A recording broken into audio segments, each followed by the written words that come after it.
habeennimadii xalay ahayd ayaa wuxuu dab xoogan ka kacay bartamaha suuqa weyn ee xerada qaxootiga ee Xagardheer oo ka mid ah xerooyinkan qaxootiga ee Dhadhaab. dabkan uu baabi'iyay ku dhawaad ilaa 400 oo goobo ganacsi oo isugu jiray hoteelada cuntada laga cuno, baqarada lagu gado dhismaha guryaha, farmashiyaal iyo sidoo kale dukaamada raashinka iyo waliba dharka lagu gado.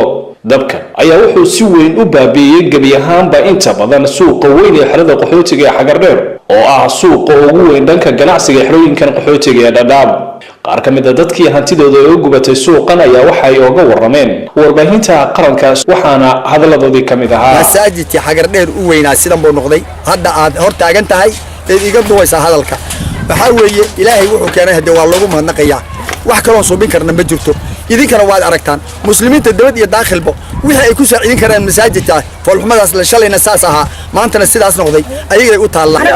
deeqa xasan buulo meel yar iyo karaasneed baa fridge kuraastii maqaayad yar ka shidanay fridge kuraasta lacagta dhan baa iga gubtay.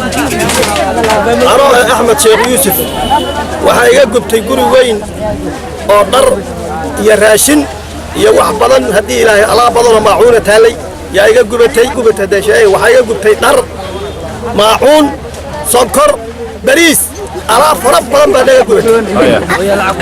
marka waxaan hadda afka wada sheekada kaligayna islaamkii meesha joogay kala badh magaaladii waa wada gubtay. خسارة دعوة ركتان مقالة السيبة تكتي السيبة هالشيء يالكم واحد عينه واحد ركتان هيش قد وحكى لبحر المتشفت قد وحكى لبحر المتشفت هذا شيء صار قفا بس كسي تشيرة بس كسي قاضية مركا هذا ما شيء زوجتي جناحسي جواتنا عند احتاجنا وقت ما دقيقة ساعة ما هاي تاي لها ساعة يبرد دقيقة يسوي هذا ركتان وتبكي يبرد هل ساعة يبرد تعي هذا راتين كي على البخاري وعني مدقيقة يا وارستري على تويه وحق الدنبي واقع شيء ده الدنبي مركا ولا الساس ويه مصيبة دحلي dad badan oo shalay lacag haysiiba maanta alxamdulillah oo lacag beelay hadda taasna waa mid ku qorneed xagga alle. Bismillahir Rahmanir Rahiim. waxaa la yiraahdaa Saara Aadan Xuseen waxaan ahay shashaliid Xagardheer.